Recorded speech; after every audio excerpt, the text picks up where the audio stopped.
রজব মাসে নবীজির মেরাজ হয়। আল্লাহর নবী মেরাজ করলেন, মেরাজ থেকে ফিরে আসলেন, তখনও অজুর পানি গড়াইতে লাগলো। একসাথে বলবেন সুবহানাল্লাহ। এই অজুর পানি গড়াইতেছে, এটার একটা ব্যাখ্যা দিই, খুব চমৎকার। অজুর পানি গড়াচ্ছে, নবীজি অজু করছেন মক্কায়। কোথায়? হাতিমে কাবা, উম্মে হানির ঘর। এটা হাতিমে কাবার সাথেই ছিল, বেশি দূরে না। হাতিমে কাবার সাথেই উম্মে হানির ঘর ছিল, একবারে সাথে সাথে। উম্মে হানির ঘর, এই ঘর থেকে বের করে পাশেই নবীজির সিনা সাক করা হয়েছে, ওখানেই রাসূল করিম ওযু করছেন। আচ্ছা আপনারা বলেন, মক্কার মাটি বাংলাদেশের মাটির মতো? পানি পড়ার সাথে সাথে এটা চুপসে যায়। নবীজি ওযু করছেন, পানিটা হয়তো 2-1 সেকেন্ড গড়াইছে, 3 second, 4 second, 5 second, 10 second, 20 second পানিটা গড়াইছে। এই 20 সেকেন্ডের ভিতরে মেরাজ কি করে ঘুরে আসলেন? আর যারা বলতেছে রাসূল করিমের স্বপ্নে মেরাজ হয়েছে, তাহলে 20 সেকেন্ডে স্বপ্ন কিভাবে হতে পারে? তার মানে যারা বলতেছে রাসূলের মেরাজ স্বপ্নে হয়েছে, এরাও ভুলের মধ্যে আছে। 20 সেকেন্ডে কারো স্বপ্ন শেষ হয় না। দেখেন, আপনাদেরকে আজকে শোনাচ্ছি, একজন ব্যক্তির জন্য আল্লাহ পৃথিবীর সমস্ত গতি সব আল্লাহ রুদ্ধ করে স্টপ করে দিলেন। কারণ কি দেখেন, 20 সেকেন্ড সর্বোচ্চ ধরলাম। মক্কার মাটি এটা অত্যন্ত পানি শোষণ করে নেওয়া মাটি। আল্লাহ রাসূল ওযু করলেন, ওযুর পানি যখন হয়তো 20 সেকেন্ড গড়িয়েছে, 10 সেকেন্ড গড়িয়েছে, আমি 30 সেকেন্ডই ধরলাম। 30 সেকেন্ডে মক্কার মাটির ভিতরে পানি গড়ানোর কথা না, বিশেষ করে ওযুর পানি। এই ওযুর পানিটা আল্লাহ রাসূলের ওযুর পানি সর্বোচ্চ 30 সেকেন্ড গড়াইলো। যারা বলতেছে নবীজির মেরাজ স্বপ্নে হয়েছে, কারা বলে? আমাদের দেশে একদল আছে বুকে হাত বেঁধে নামাজ পড়ে, এরা বলে রাসূলের মেরাজ স্বপ্নে হয়েছে, সশরীরে বাস্তব বিশ্বাস করা যায় না। এগুলি সব আমাদের বানানো গল্প, কিচ্ছা কাহিনী। একসাথে বলা যাবে নাউজুবিল্লাহ। যারা রাসূলের মেরাজকে স্বপ্নে মনে করে, তারা মূলত এখনো ঈমানদার হতে পারে নাই। প্রিয় উপস্থিতি, তাহলে এখন যুক্তি দেই, স্বপ্ন যদি মেরাজ হয় মাইনে নিলাম না, তারপরেও সামান্য সময়ের জন্য ধরে নিলাম, কারণ এটা মানা যাবে না, ধরলাম তাদের যুক্তিতে। কিন্তু স্বপ্ন তো 20 সেকেন্ডে স্বপ্ন শেষ হয় না। এই মেরাজের এত বিরাট ওয়াজ, জান্নাতে গেলেন, জান্নাত দেখলেন, জাহান্নাম দেখলেন, স্বপ্নে নবীকে নিলেন, বাইতুল আকসা গেলেন, ইমামতি করলেন, ওখান থেকে আসমানে নিলেন, ফেরেশতাদের সাথে কথা হলো, নবীদের সাথে কথা হলো। তো 20 সেকেন্ডে তো স্বপ্ন শেষ হওয়ার কথা। তখন রাসূল ফিরে আসছে, তখন ওযুর পানি গড়ায়। আর স্বপ্নে যদি মেরাজ হয়, তাহলে ওযু করলেন কি করে? ওযু করার দরকার কি?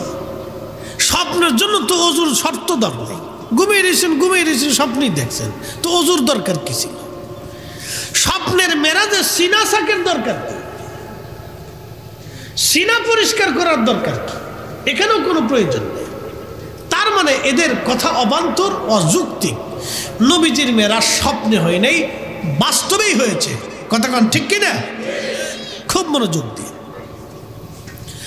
আল্লাহর নবী মেরাজ শুরু করলেন উম্মে হানির ঘরে। জিব্রাইল এসে নবীজিকে বের করে নিলেন। বের করার পরে ওপেন হার্ট সার্জারি যেটা বলা হয়, সিনা সাক করার জন্য এই গলার নিম্ন অংশ থেকে একবারে নাভি পর্যন্ত ফেরে হাড় বের করা হলো। গুলি বের করে জমজমের পানি দিয়ে ধৌত করা হলো। আল্লাহর নবীর কাল ধৌত করার পরে আল্লামা ইমাম জালালউদ্দিন সুয়ুতী রাহমাতুল্লাহ আলাইহি আল কিসাতুল বিসরা নামক একটা কিতাব উনি লিখেছেন। অর্থাৎ এই মেরাজ সম্পর্কিত একটা কিতাব উনি লিখেছেন। আজ থেকে 500 বছর আগে ইমাম আব্দুর রহমান জালালউদ্দিন সুয়ুতি লিখলেন, সহিহ হাদিস থেকে তিনি লিখতেছেন, আল্লাহর নবী বলতেছেন, আল্লাহ জান্নাত থেকে আমার জন্য খাজিনা ভরে আল্লাহ ইলম এনে আমার কলবের মধ্যে সমস্ত ইলম আল্লাহ ঢুকায় দিলেন। একবার জোরে বলা যাবে কি সুবহানাল্লাহ।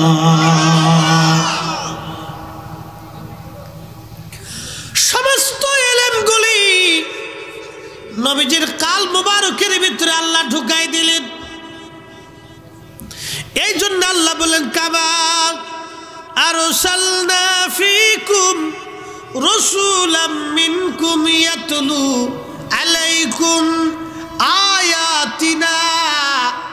নবী গো, আপনাকে দুনিয়ার মধ্যে পাঠিয়েছি, আপনি দুনিয়ার ভিতরে যাইয়া আমি আল্লাহর আয়াত সমূহ তেলাওয়াত করে করে আপনার উম্মতকে শোনাবেন। অথচ একটা অক্ষরও দুনিয়ার কোনো মানুষ থেকে তিনি শুনেন নাই, তিনি শিখেন নাই, তিনি লেখেন নাই, কিন্তু আল্লাহর আয়াত সমূহ আমার নবী আমাদেরকে পড়িয়ে পড়িয়ে শুনিয়ে শিখিয়ে দিয়ে গেছেন। কোন আয়াতের অর্থ কি, কোন আয়াতের ব্যাখ্যা কি, কোন আয়াতের বিধান কি, নবী যদি না বলতেন সাহাবীরা বুঝতেন না। আল্লাহ বলেন, হুজুর শুধু এখানে শেষ না, ওয়ায়ুযাক্কিকুম, আপনি উম্মতকে পবিত্র বানাবেন, পবিত্র বানাবেন, পবিত্র বানাবেন, পাক বানিয়ে দিবেন। এখন আপনাদেরকে প্রশ্ন করি, জবাব দিবেন। এটার নাম পানি। এই পানির মধ্যে যদি 1 ফোঁটা গরুর পেশাব আপনি ছেড়ে দেন, আর এই পানি দিয়ে আপনি যদি ওযু করেন, বলেন ওযু কি হবে? কারণ এই পানি নিজে না পাক হয়ে গেছে। পানি যেহেতু পাক নাই, তাহলে এই পানি দেওয়ার পাক হওয়ারও কোনো সুযোগ নাই। আল্লাহ বলেন, ওয়ায়ুযাক্কিকুম, আপনি উম্মতকে পবিত্র বানাবেন। এর অর্থ হলো উম্মত নাপাক, কুফরিতে তারা নাপাক অবস্থায় রয়েছে। ইন্নামাল মুশরিকুনা নাজাসুন, কোরআন বলে নিশ্চয়ই মুশরিকরা নাপাক, অপবিত্র। আপনি কুফরি থেকে উম্মতকে পবিত্র বানাবেন। এখন আপনাদের কাছে প্রশ্ন, নবী যদি পাক না হয় তাহলে উম্মত কি পাক হবে? যিনি উম্মতকে পবিত্র করার জন্য আসছে, তিনাকে আল্লাহ পবিত্র করে দুনিয়াতে পাঠিয়েছে। এজন্য আল্লাহ রসুল পাক এবং সাফ, সব কিছু থেকে মুক্ত এবং পবিত্র। কথা কন ঠিক না বেঠে? এই জন্য আমরা অনেক সময় বলে থাকি রসুলে পাক, রসুলে পাক। আমার দেশে যারা বুকে হাত বেঁধে নামাজ পড়ে, এদের যুক্তি হলো আল্লাহ নিজে পাক, নবী পাক হইতে পারে না, নবীরে পাক বললে শিরিক হয়ে যাবে। চিন্তা করছেন তাদের ব্যাখ্যা কত বড় ভুলের মধ্যে। আল্লাহ নিজে তার রসুলকে পাক বলতেছে, আর উম্মত এসে রসুলের না পাক বলতেছে। তার মানে বুঝে গেল আল্লাহ চাইতে বান্দার বুঝ বেশি হয়ে গেছে। আর যখনই আল্লাহ চাইতে বান্দার বুঝ আসবে, তখন বান্দার জায়গায় নাই, বান্দার শয়তানের জায়গায় চলে গেছে। ও যতই নামাজ পড়েন আর রোজা করেন, জিকির করেন, আজগার করেন, সৈয়দি যতই মানুক বাবা, নবীর সাথে বিয়াদবি করে জান্নাতে যাওয়ার কোনো রাস্তা নাই। কথা কন না কেন? ঠিক কিনা? কোনো সুযোগ নেই। আমি আপনাদেরকে বুঝাচ্ছি, এখানে আয়াত শেষ হয় নাই, আরো আছে। আল্লাহ বলেন, ওয়ায়ুআল্লিমুকুমুল কিতাবা ওয়াল হিকমা ওয়ায়ুআল্লিমুকুম মা লাম তাকুনু তা'লামুন। শ্রেষ্ঠ নবী দিলাম রে তরিয়ে নিতে রোজ হাসুরি। শ্রেষ্ঠ নবী দিলাম রে তরিয়ে নিতে রোজ হাসুরি। পথ না ভুলি তাই তো দিলে পাক কুরআনের বাণী। খুদা তোমার মেহেরবানি। সুন্দর ফুল সুন্দর ফল মিঠা নদীর পানি। খুদা তোমার মেহেরবানি। তুমি কতই দিলি রতন ভাই বারাদার পুত্র স্বজন তুমি কতই দিলি রতন ভাই বারাদার পুত্র স্বজন খুদা পিলি অন্ন জুগাও মানি চাই না মানি খুদা তোমার মেহেরবানি। শফিকিয়া দরবারের মুহিব্বিন বড়টিলার মুসলমান খুবই মনোযোগ দিয়ে শুনিয়া যান। ফটিকছড়িবাসী আল্লাহ রাব্বুল আলামিন কোরআনে বললেন, হুজুর উম্মতকে আপনি কিতাব শিক্ষা দিবেন, হিকমত শিক্ষা দিবেন, উম্মত যাহা জানে না আপনি নবী তাহা শিখাবেন। তাহলে আমার রাসূল কত বড় জানলেওয়ালা, জান্নাত থেকে খাজিনা ভরে নবীর কলবের ভিতরে মেরাজের রাতে আমার আল্লাহ রাব্বুল আলামিন এলেম ঢুকিয়ে দিলেন। এলেম এলেম এলেম আল্লাহ ঢুকাইলেন। আল্লাহ তার রাসূলের কলব মুবারকে এলেম ঢুকিয়ে দিলেন। এ ফটিকছড়ির মুসলমান খুবই মনোযোগ দিয়ে শুনিয়া যান। আল্লাহ রাসূল বললেন, এরপরে আল্লাহর জিবরাইল আমার কলব আমার বক্ষে স্থাপন করে আমার বুক সেলাই করে দিলেন। ওই সেলাইয়ের দাগ আল্লাহ নবীর ইন্তেকাল পর্যন্ত ছিল। এটাকে সিনা সাক বলা হয়, ওপেন হার্ট সার্জারি বলা হয়। আমাদেরও ওপেন হার্ট সার্জারি হয়, আর আল্লাহর নবীর ওপেন হার্ট সার্জারি হয়েছিল। আমাদের ওপেন হার্ট সার্জারি করার পরে অনেকের জীবন শেষ হয়ে যায়, সে আর শক্তি খুঁজে পায় না, আগের মতো তার সেরকম কথা বলতে পারে না, দৌড়াইতে পারে না, কাজ করতে পারে না। কিন্তু আমার নবীর ওপেন হার্ট সার্জারি হলো, আমার নবী যুদ্ধ করলেন, কাজ করলেন, কোনো অসুবিধা হলো না। নবীর সিনা সাক ওপেন হার্ট সার্জারি, আমাদের ওপেন হার্ট সার্জারি একরকম না। কি এক আশ্চর্য রাসূল কারীমের জীবন! আপনি যত শুনবেন তত আপনার কাছে আশ্চর্য মনে হবে যে এটা কি করে সম্ভব। আল্লাহ নবী বললেন, আচ্ছা দেখেন,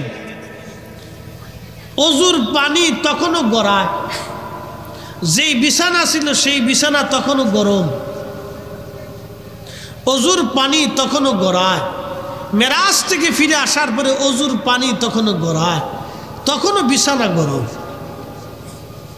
অথচ ওপেন হার্ট সার্জারি হলো, খাজিনা করে এলেম তার কালবের ভিতরে ঢুকিয়ে দেওয়া হলো, বোরাক আনা হলো, বোরাক আনার পরে বোরাক লাফায়, বোরাক লাফাচ্ছে। জিবরাইল আমিন ধমক দিলেন, এই বোরাক, তুমি জানো তোমার পিঠে আজকে কে আরোহণ করবে? তিনাকে আল্লাহ দাওয়াত করে আসমানে নিচ্ছে, আল্লাহর মেহবুব। ডরে বোরাকের সমস্ত শরীর ঘামে ভিজে গেল, সমস্ত শরীর থেকে ঘাম চুপসে ভিজে চুপসে গেল। বোরাক ডরে ভয়ে, আল্লাহর হাবিব আমার কাঁধে চড়বে। একসাথে জোরে বলবেন আল্লাহু আকবার। বোরাকের ভয়ে শরীর চুপসে গেল ভিজে ঘামে। একটা প্রাণী ভয় পেয়ে গেল। বোরাক ডাক দেখে, জিবরাইল, আমি লাফাচ্ছি রাসূলের দরবারে বেয়াদবি করার জন্য না, নবীর কদম মোবারকে আমার একটা আরজি। আল্লাহর নবী কিয়ামতের ময়দানে আমাকে সারা যেন নবীজি হাসরের মাঠ না করে। কোটি কোটি বোরাকের ভিড়ে আল্লাহর নবী যেন আমাকে মাহরুম না করে, নবীর কদমে যেন জায়গা করে দেয়। আমি বোরাক সেই জন্য লাফাচ্ছি। একবার জোরে বলা যাবে কি আল্লাহু আকবার। বনের যত পশুগণ ভক্তি করতই দুই চরণ, মেঘমালা ছায়া দিত গায় গো নবীজি কোন সাধনে পাইব তোমায়, আমি কোন সাধনে পাইব তোমায়, ওগো নবীজি গোলামের দেখা দিবেননি।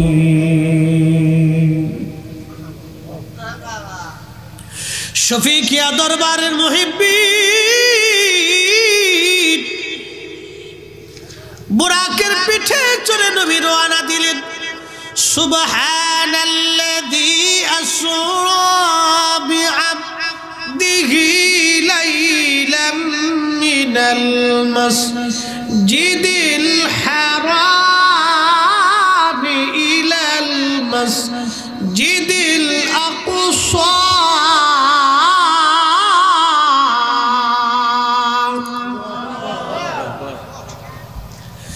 আল্লাহ মেরাজের ওয়াজ করার আগে নিজে সুবহানাল্লাহ বললেন, নিজে আল্লাহ সুবহানাল্লাহ শব্দ বললেন। আল্লাহু আকবার। আল্লাহর নবী বলতেছেন, আমি বোরাকের পিঠে চললাম, বোরাক আমাকে নিয়ে রওনা করলো। কিছু দূর যাওয়ার পরে দেখলাম লাল মাটি একটা ছোট্ট টিলার পাশে হযরত মুসা নবীর কবর। মারাতু বি মুসা ওয়া ইউসাল্লি ফি কবরিহি। আমি দাঁড়ায় দেখলাম মুসা নবী কবরের ভিতরে দাঁড়ায় দাঁড়ায় সালাত আদায় করতেছে। চিৎকার মেরে জোরে বলেন আল্লাহু আকবার। সহিহ মুসলিমের হাদিস, নবী বলেন, আমি দেখলাম মুসা নবী কবরের ভিতরে দাঁড়াইয়া দাঁড়াইয়া সালাত পড়ে, নামাজ পড়তেছে মুসা নবী উপরে, মুসা নবী কবরে। কি আশ্চর্য! আমার নবী বোরাকের পিঠে দুনিয়ার উপরে জড় জগতে, মুসা নবী কবরের জগতে। যেই নবী দুনিয়ার জগৎ থেকে কবরের জগতের হালত দেখে, সেই নবী রওজা মুবারক থেকে আজকের মাহফিল দেখার ক্ষমতা আছে না নাই? না নাচতে হলো কেন? জোরে বলেন, আছে না নাই? আসি। নবী দেখে, শুধু আসেই না, নবী দেখে। এটা আমাদের একই, আমাদের বিশ্বাস। কিছু ভাইদেরকে আমরা বিশ্বাস করাইতে পারি নাই, এটা আমাদের ব্যর্থতা না, তার ঈমানের ব্যর্থতা। আমাদের বিশ্বাস একই খুবই মজবুত, একবারে সহজ। মুসা আলাইহিস সালাম দাঁড়ায় দাঁড়ায় নামাজ পড়ে, আল্লাহর নবী বোরাকের পিঠে চড়ে যাচ্ছে, তখনও অজুর পানি গড়ায়। এর অর্থ কি? তখনও বিছানা গরম। 20 সেকেন্ডে মেরাজ হয় না। মেরাজ কত বছরে কত দিনে হয়েছে আমরা তা বলতে পারবো না সঠিক সংখ্যা। কিন্তু প্রশ্ন, সূর্য আল্লাহর আইনে উঠলো 1 সেকেন্ড আগেও না পরেও না, আল্লাহর আইনে ডুবলো 1 সেকেন্ড আগেও না পরেও না। তুলিজুল লাইলা ফিন নাহারি ওয়া তুলিজুন নাহারা ফিল লাইলি।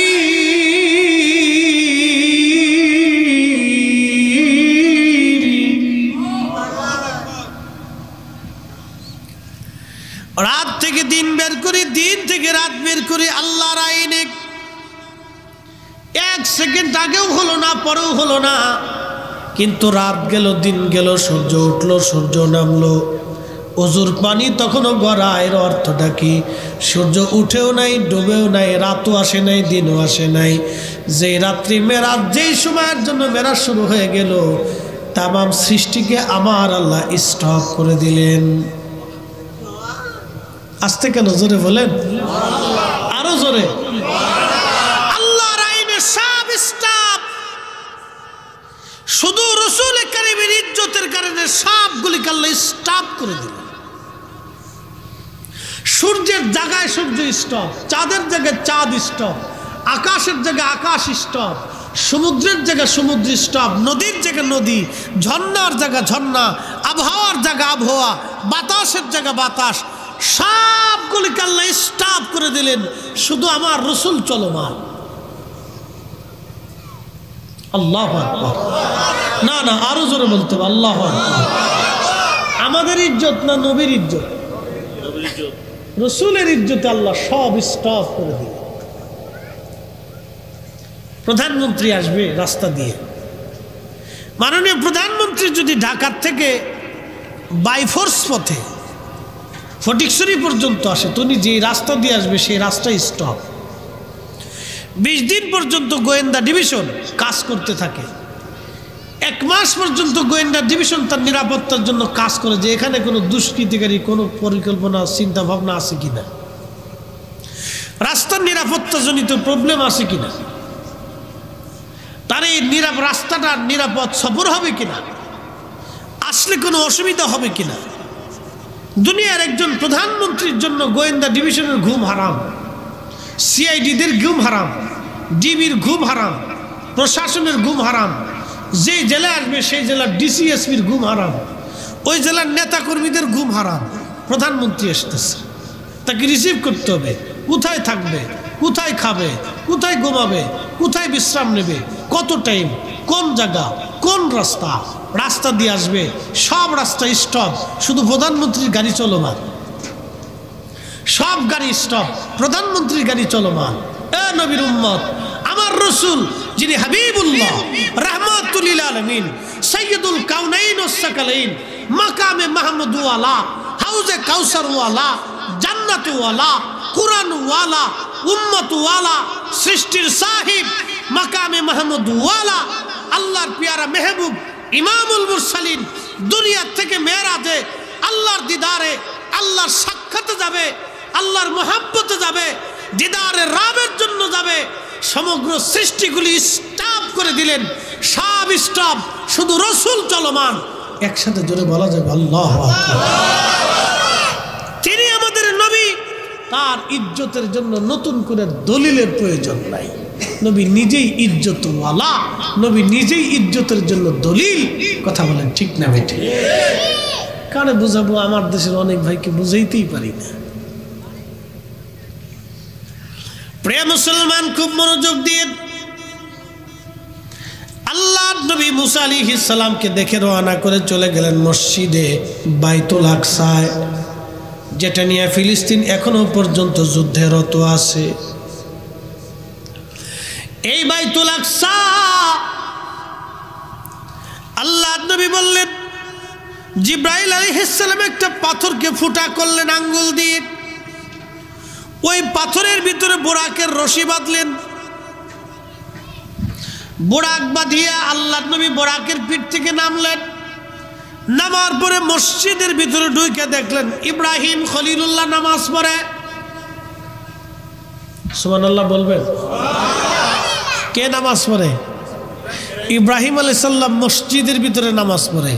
ইব্রাহিম আলাইহিস সালাম মারা গেলেন হাজার হাজার বছর আগে, কিন্তু নামাজ পড়তেছেন মসজিদে বাইতুল আকসায় হাজার হাজার বছর পরে। বলেন নবীরা আসেনি? একসাথে বলতে হবে, নবীরা আসেনি? মানে আমার চোখ না, এটা তো রসুলের দোষ না, এটা আমার চোখের দোষ। আল্লাহ নবী বলে না, আমার উম্মতেরা, তোমাদের জাতির মিল্লাতের বাবা ইব্রাহিম আলাইহিস সালাতু ওয়াস সালাম দেখতে তোমাদের নবীর মতো। একসাথে বলবেন মারহাবা। আমাদের রসুলের মতোই তার চেহারা ছিল, সুন্দর ছিলেন আল্লাহর নবীর মতো। ইব্রাহিম আলাইহিস সালাম নবী বললেন, আমি দেখলাম পাশে এক কোনায় ঈসা রুহুল্লাহ নামাজ পড়ে। আপনারা বলেন তো, ঈসা নবী জিন্দা না মরা? হ্যাঁ হ্যাঁ, জোরে জোরে জোরে জোরে জোরে। উনারে আল্লাহ সশরীরে আসমানে নিয়ে গেছে। একসাথে কোন আল্লাহু আকবার। তাহলে বাইতুল আকসায় যে উনি আইলেন শুধু রুহু না দেহ নিয়ে? জোরে বলতে হবে, জোরে জোরে। আজকে বুঝে যান, মেরাজ আল্লাহ রসুলের জীবনে শুধু আশ্চর্য বস্তু না, এটা ইমানদারদের জন্য অনেক বড় ইমানের সহায়ক। ইমানদারদের জন্য এটা ইমান। আল্লাহ রসুল চিনার জন্য মেরাজ যথেষ্ট। ঈসা আলাইহিস সালাম এই আজ থেকে হাজার হাজার বছর আগে ঈসা আলাইহিস সালামরে আল্লাহ সশরীরে নিয়ে গেলেন, প্রায় 2000 বছর আগে। কত হাজার বছর আগে? 2000 বছর আগে ঈসা আলাইহিস সালাম আল্লাহ সশরীরে আসমান নিয়ে গেলেন, চতুর্থ আসমানে এখন ঈসা আলাইহিস সালাম জীবিত আছেন, সশরীরে যেই দেহ নিয়ে গেছেন সেই দেহ সহি আছে। তাহলে মেরাজের রাত্রে ঈসা আলাইহিস সালাম দেহ মনে রেখে আসছিলেন, তাহলে ওনার দেহ সহ ঈসা আলাইহিস সালামকে আবার বাইতুল আকসাতে আল্লাহ ফেরত পাঠাইলেন। একসাথে বলা যাবে আল্লাহু আকবার। তাহলে সৃষ্টি কি চলমান না স্টপ? সৃষ্টি স্টপ, নবীরটা চলমান। একসাথে বলবেন না আল্লাহু আকবার। যদি সৃষ্টি চলমান থাকে তাহলে অজুর পানি গড়ায় না, অজুর পানি শেষ। যদি সৃষ্টি চলমান থাকে তাহলে বিছানা তখন গরম থাকার কথা না, বিছানাও শেষ। প্রিয় মুসলমান, খুব মনোযোগ দিয়ে হযরতে ঈসা রুহুল্লাহ নামাজ পড়তে লাগলেন। দেখতে হযরতে ঈসা একটু লম্বা লম্বা, একেবারে ছোট না, চুলগুলি তার ঘাড় বাবরি, এত সুন্দর চুল যেন মনে হচ্ছে বে বে বে বে মুক্তার দানাগুলি পড়তেছে, এত সুন্দর দেখা যায়। হযরত ঈসা রুহুল্লাহ আলাইহিস সালাম নামাজ পড়তে লাগলেন। আল্লাহর নবী বললেন, আমি দেখলাম মুসা নবীও নামাজ পড়ে, অথচ মুসা নবী কবরের মধ্যে নামাজ পড়ল, ওনার কবর থেকে বের হইয়া আবার বাইতুল আকসায় যায় নামাজ পড়ল। কিন্তু বড় আফসোস, আমাদের দেশে একদল ব্যাখ্যা করে আল আনবিয়াউ আহইয়াউন ফি কুবুরিহিম ইউসাল্লুন, নবীরা আপন আপন কবরের ভিতরে জিন্দা, তারা কবরের ভিতরে সালাত আদায় করে। হাজ হাদিসুন সহিহুল ইসনাদ, এই হাদিসটা বিশুদ্ধ, কিন্তু তাদের ব্যাখ্যা হলো নবীরা কবরে নামাজ পড়ে বটে, কিন্তু কবর থেকে তারা বেরোইতে পারে না। কি বুঝলেন? এদেশে এরকম পাগলও আছে। তাদের কথা হলো নবীরা কবরে নামাজ পড়ে কিন্তু কবর থেকে বেরোইতে পারে না। এখন আমাদের যুক্তি দেখেন, মুসা আলাইহিস সালাম কবরের ভিতরে নামাজ পড়লেন, নামাজ পড়া শেষ করার পরে তিনি আবার বাইতুল আকসায় যায় নামাজে দাঁড়ায় গেলেন। একসাথে বলা যাবে আল্লাহু আকবার। তাহলে মুসা আলাইহিস সালাম কি কবর থেকে বের হইছে না কবরের ভিতরেই আছে? কবর থেকে বের হয়ে বাইতুল আকসায় চলে গেলেন। তার মানে বোঝা গেল নবীরা শুধু কবরের ভিতরেই থাকেন না, কবর থেকে বেরো হন। কি কথা কন না, ঠিক কিনা? এখন এই বিদ্যা, এই সিচুয়েশন, এই অবস্থা আমি আপনাদের বুঝাইতে পারবো না।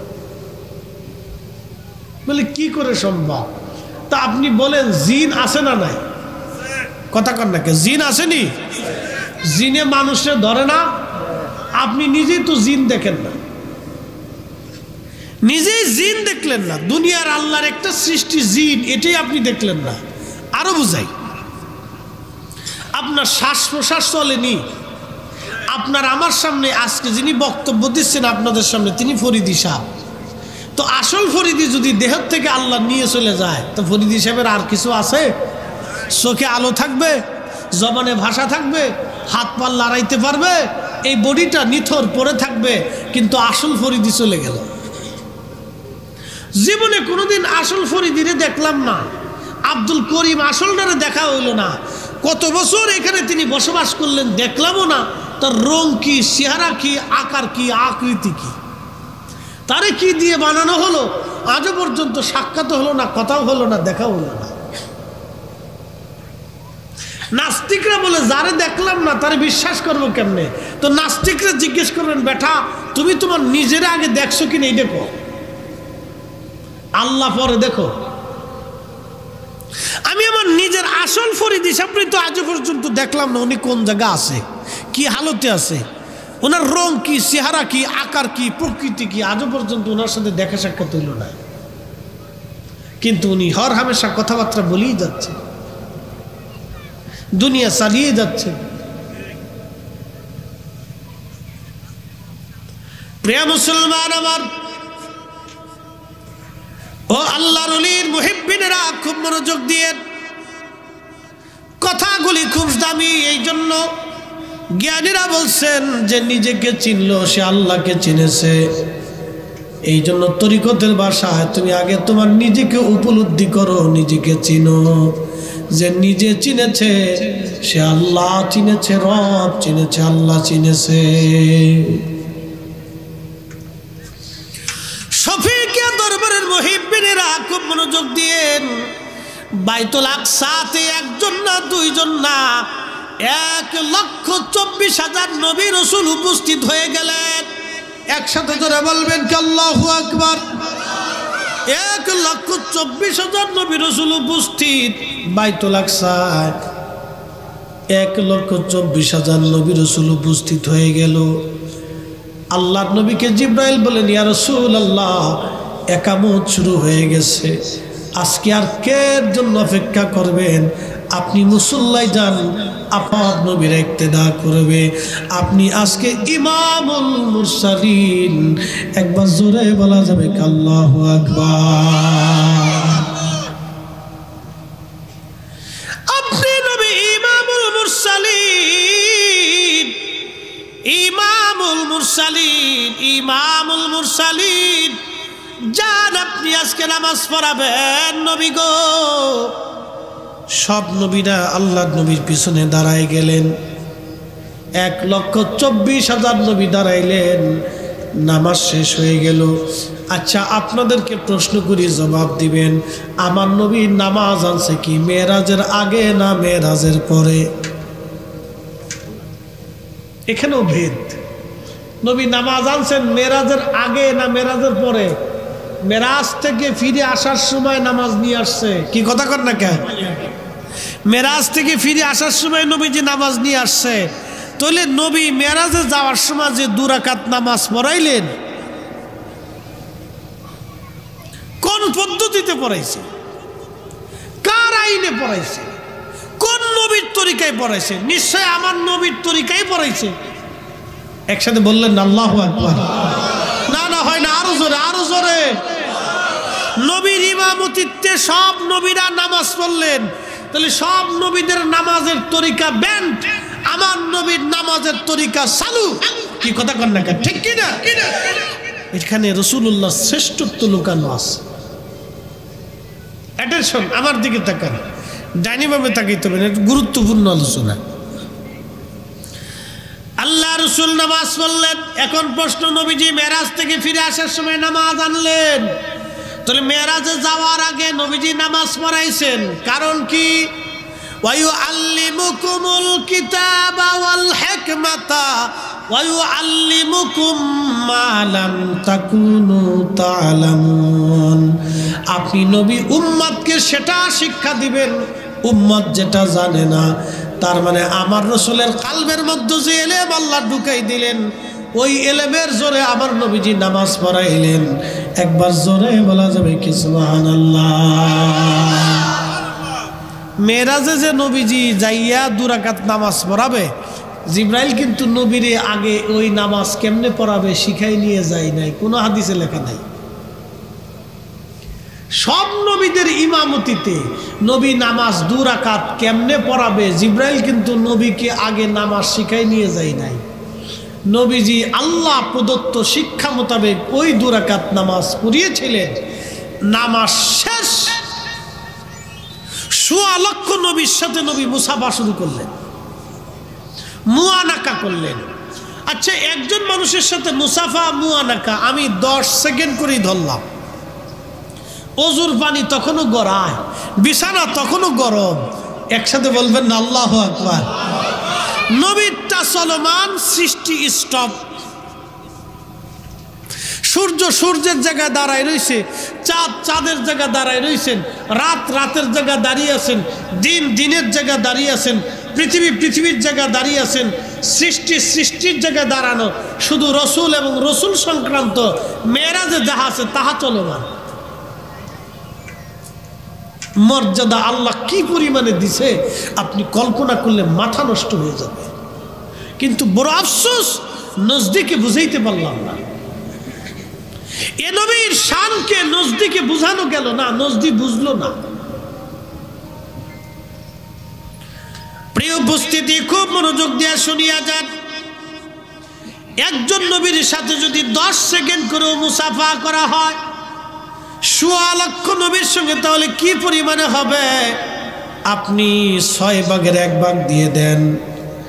আপনি তাহলে ধরেন 20,000 মিনিট, 20,000 মিনিট, 20,000 মিনিটকে আপনি এবার ঘন্টা দেন, কত ঘন্টা সময় শুধু বাইতুল আকসার ভিতরে নবী কাটাই দিলেন।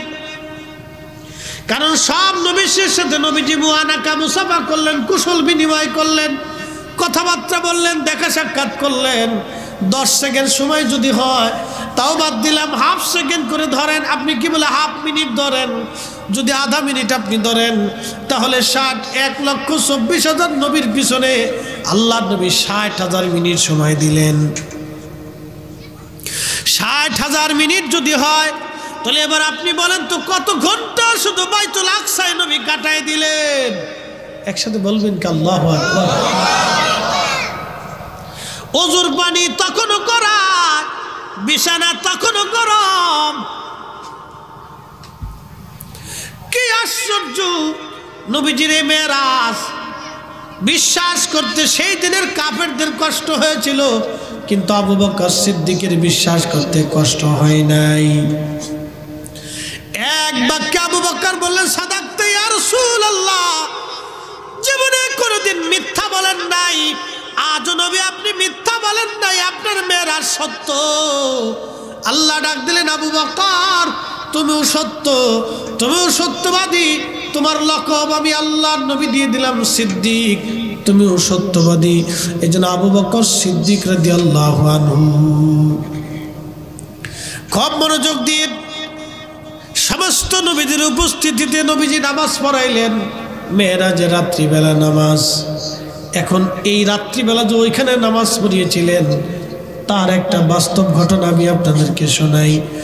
বুখারী শরীফের মধ্যে এসেছে, আবু সুফিয়ান গেছে রোম দেশে ব্যবসা করার জন্য। রোম তখন ওই বাইতুল আকসাটা খ্রিস্টানদের দখলে ছিল। খ্রিস্টানরা বাইতুল আকসা নিয়ে তারা ওইখানে নামাজ পড়তো, ইবাদত করত। তারা ওইটাকে বাইতুল আকসাকে কেন্দ্র করে তারা তাদের দ্বীনি দাওয়াত পরিচালনা করত। তখনকার যারা পোপ ছিল, পাদ্রী ছিল, তারা অনেক পাদ্রী আল্লাহ বলা ছিল, হকের উপরে ছিল। আবার অনেক পাদ্রী তারা নাফরমান ছিল। আমাদের দেশে যেরকম কিছু আলেম ওলামা পথভ্রষ্ট হয়ে গেছে, বলে হুজুর কি পথভ্রষ্ট? কেউ শিয়া, কেউ খারিজি, কেউ রাফিজি, কেউ মুতাজেলা, কেউ জবারিয়া, কেউ নজদি। কি কথা কন না, ঠিক কি না? একমাত্র আহলে সুন্নাত ওয়াল জামাত ছাড়া বাদ বাকি যা আছে সব নাফরমান। কি কথা কন না, ঠিক কি না? আহলে সুন্নাত ওয়াল জামাতি হক, বাদ বাকি সব বেদাতি। কিন্তু দুঃখের বিষয় ওরা আমরারে বানাইছে বেদাতি। আহলে সুন্নাত ওয়াল জামাত ছাড়া যা আছে সব বেদাতি। সব কি বেদাতি। আর ওরা আহলে সুন্নাত ওয়াল জামাতরে বানাইছে বেদাতি। উল্টা উদর পিণ্ডি বুদর গড়ে প্রবাদ আছে, দোষ করছি একজন, সাফাইছে আরেকজনের গাড়ির উপরে। বেদাতি হলো নজদিরা, সাফাইছে আমরার গাড়ি, আমরা বলে বেদাতি। তো মনোযোগ দিয়ে, আবু সুফিয়ান ব্যবসা করতে রোমে গেছে। তো রোমে যাওয়ার পরে রোমান সম্রাট জানতে পারছে যে একদল আরব্য বণিক আসছে। তো রোম সম্রাট বললেন, আরব্য বণিকদেরকে আমার রাজদরবারে দাওয়াত করো, আমি তাদের সাথে কিছু কথা বলবো, জরুরি তাদের সাথে কথা আছে।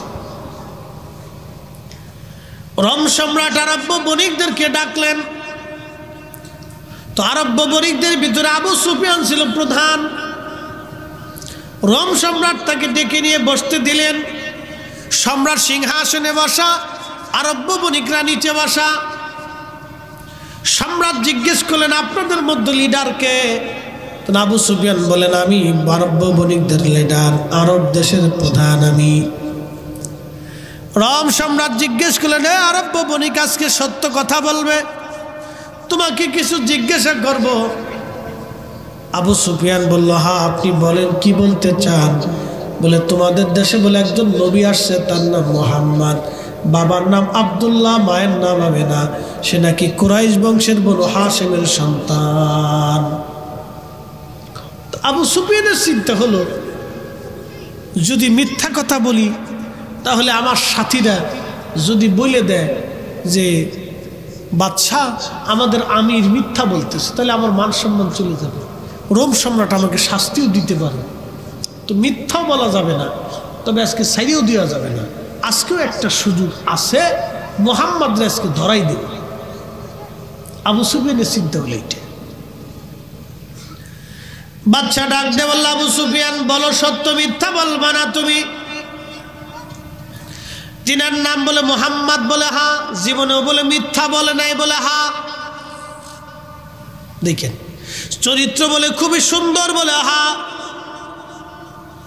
সম্ভ্রান্ত পরিবার, বলে হা।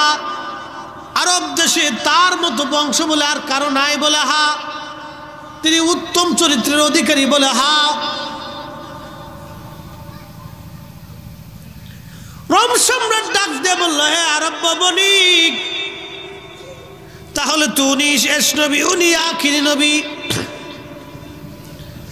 এবার আবু সুফিয়ান ডাক দেখায়, বাদশা আমার একটা কথা আছে। বলে কি কথা বলো? বলে লোকটা আগে ভালো ছিল কিন্তু এখন পাগল হয়ে গেছে। বলে কি করে, কি করে পাগল হইল? বলতেছে বাদশা শোনে, সে নাকি বাইতুল্লাহ থেকে বোরাকের পিঠে চড়ে বাইতুল আকসা হয়ে সমস্ত নবীদের উপস্থিতিতে ইমামতি করে ওখান থেকে নারী প্রথম আসমান, দ্বিতীয় আসমান, তৃতীয়, চতুর্থ, পঞ্চম, ষষ্ঠ আসমান হয়ে আল্লাহর সাথে দেখা সাক্ষাৎ করিয়া জান্নাত জাহান্নাম ঘুরিয়ে সে নাকি দুনিয়াতে আসছে। তখনও নাকি অজুর পানি গড়ায়, বিছানা নাকি তখনও গরম। তো লোকটাকে আগে ভালো মনে করতাম, এখন যে পাগল হয়েছে এটা তার বাস্তব প্রমাণ। আপনি সবার কাছে জিজ্ঞাসা করে দেখেন, সবাই বলল হা, লোকটা এই কথা বলতেছে। তো বাদশার কাছে এই কথাটা অত্যন্ত জটিল মনে হলো যে এটা কি করে সম্ভব। পাশেই ছিল ওই বাইতুল আকসার যিনি ইমাম, পোপদের যিনি প্রধান, পাদ্রীদের প্রধানকে পোপ বলা হয়। পুরা রোম সাম্রাজ্যের যিনি পোপ, তিনি বলতেছেন বাদশাহ, আরব বণিক যদি এই কথা বলে থাকে তাহলে আমিও বলতেছি উনি আখিরি নবী। আরো জোরে, আরো জোরে বলে, উনি নবী। তো বাদশাহ বলতেছে কি করে বুঝলেন? বলতেছে উনি যদি বলে থাকে যে উনি ওইখান থেকে বাইতুল্লাহ থেকে বোরাকে চড়ে ওই 27 রজব 26 রজব দিন যায় রাত্রিবেলা যদি তার মেরাজ হয়ে থাকে, যদি সব নবীরা উপস্থিত হয়ে নামাজ পড়ে আর নামাজের ইমামতি করে উনি আসমানে চলে যায়, তাহলে আমিও সাক্ষ্য দিচ্ছি উনি শেষ নবী। আরো জোরে বললেন না আল্লাহু আকবার। আবু সুফিয়ান চাইছিল নবীর ইজ্জত নষ্ট করে দিবে, কিন্তু নবীর ইজ্জত দেনেওয়ালাকে। এবার ডাক দিয়ে বলতেছে, পপ তুমি কি করে জানলা তিনি নবী? পপ ডাক দিয়ে বলো, বাচ্চা ওই দিন আমি নিজে বাইতুল আকসায় উপস্থিত ছিলাম। আরো জোরে, আরো জোরে, আরো জোরে। আমি ওই দিন বাইতুল আকসায় উপস্থিত। ওই দিনে রাত্রিবেলা, যে রাত্রে নবীর মেরাজ হবে, আমাদের অভ্যাস ছিল সারা রাত্রিবেলা মসজিদ থেকে বের হওয়ার জন্য সমস্ত দরজা জানালা বন্ধ করে দেই। আপনারা মসজিদের দরজা জানালা বন্ধ করেন না? তো ওই বাইতুল আকসার দরজা জানালা বন্ধ করার জন্য আমি সব জানালা দরজা বন্ধ করে দিলাম, কিন্তু মেন দরওয়াজা, প্রধান ফটক, এই ফটকটাও আমি তালা মারবো বন্ধ করার জন্য। দরজাতে এসে দেখি দরজার উপরের যে কার্নিশ, পাথরের কার্নিশটা দেবে, দরজার সাথে লেগে গেছে। বহু চেষ্টা করলাম, মিস্ত্রি আনলাম, কিন্তু কোনোতে কিছুতেই কাজ হলো না। দরজা আর ওখান থেকে সরাইতেও পারলাম না, লাগাইতেও পারলাম না। মিস্ত্রি বলল যে হুজুর রাত্রিবেলা এটা আমাদের পক্ষে সম্ভব না, কালকে সকালবেলা এসে ওই কার্নিশ কেটে তারপরে দরজা আপনাদেরকে ঠিক করে দিয়ে যাব। আরো জোরে বলে, না না হয় না, আরো জোরে। তাহলে নবীজির মেরাজ কি স্বপ্নে না বাস্তবে? বাস্তব। সহিহ বুখারীতে ঘটনাটা আসছে। এবার এই পোপ ডাক দিয়ে বলতেছে, বলতেছে বাদশা ওই দরজা খোলা রেখে আমি চলে আসলাম। সকালবেলা ভোরে ভোরে আমি দরজার কাছে গেলাম, যাওয়ার পরে দেখি সেই কার্নিশার নিচেও নাই, সেই পাথরের কার্নিশটার দেওয়ালের দরজার সাথে লাগানো না, সে আগের জায়গায় বসে আছে। দরজা আস্তে করে লাগাইলাম, দরজা খুললাম, কোনো অসুবিধা নাই।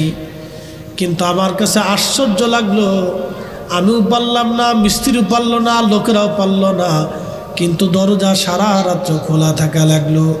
তাওরাত জবুর আর ইনজিল ঘুটে ঘাটে দেখলাম আখিরি নবী মক্কাতুল মুকাররমা থেকে আব্দুল্লাহর বেটা আমিনার কলিজার টুকরা মুহাম্মাদুর রাসূলুল্লাহ সাল্লাল্লাহু আলাইহি ওয়াসাল্লাম বোরাকের পিঠে চড়ে বাইতুল্লাহ হয়ে সুবহানাল্লাযী আসরা বিআবদিহি লাইলাম মিনাল মাসজিদিল হারামি ইলাল মসজিদিল আকসা। এই বাইতুল্লাহ থেকে বাইতুল আকসা এসে ১৬ লক্ষ নবী উনার পিছনে কাতার করে দাঁড়াইয়া নামাজ পড়বে। উনার ইমামতিত্বে নামাজ শেষ করার পরে ওখানেই বোরাক বাঁধবে। আমি দেখলাম বোরাক বাঁধার চিহ্ন দেখা যায়। বাদশাহ তারে বাহনটা বাঁধবে সেটার চিহ্ন নিদর্শন আমি দেখেছি। দরজা খোলা ছিল। ওই রাত্রিবেলা তার মেরাজ হয়ে গেছে। তাওরাত জবুর ইনজিলের মধ্যে লেখা আছে। বাদশাহ আর বোঝার বাকি নাই, উনি আখিরি নবী, ওনার পরে আর কোন নবী দুনিয়াতে আসবে না। চিৎকার মেরে জোরে বলেন না মারহাবা। শ্রেষ্ঠ নবী দিলাম তরিয়ে নিতে রোজ হাসরে, পথ না ভুলি তাই তো দিলে পাক কুরআনের বাণী। খোদা তোমার মেহেরবানি। এটা আমার রসুলের মেরাজের একটা পাঠ।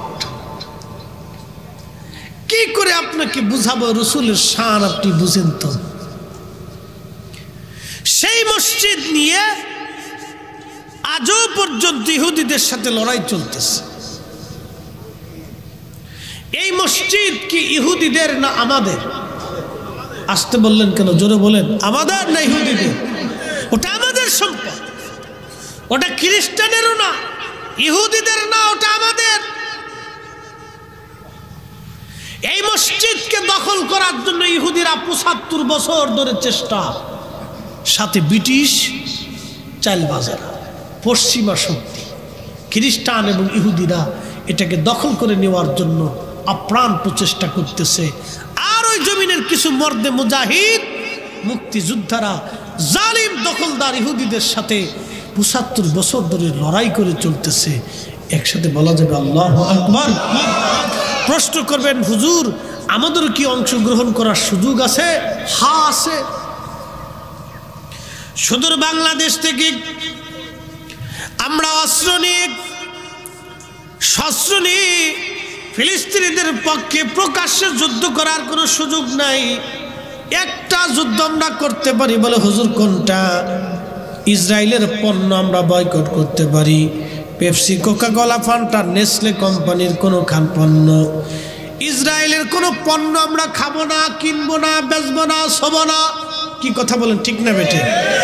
ইসরায়েলের পণ্য Pepsi, Coca-Cola, Nestle, Nescafe, coffee, এগুলি খাবো না, কিনবো না, বিক্রি করবো না, ছবো না। এটা আমাদের ঈমান। যদিও বলবেন হুজুর এই সামান্য পরিমাণ তাদের ক্ষতি করে কি আমরা কিছু করতে পারবো? আমি পারি আর না পারি সেটা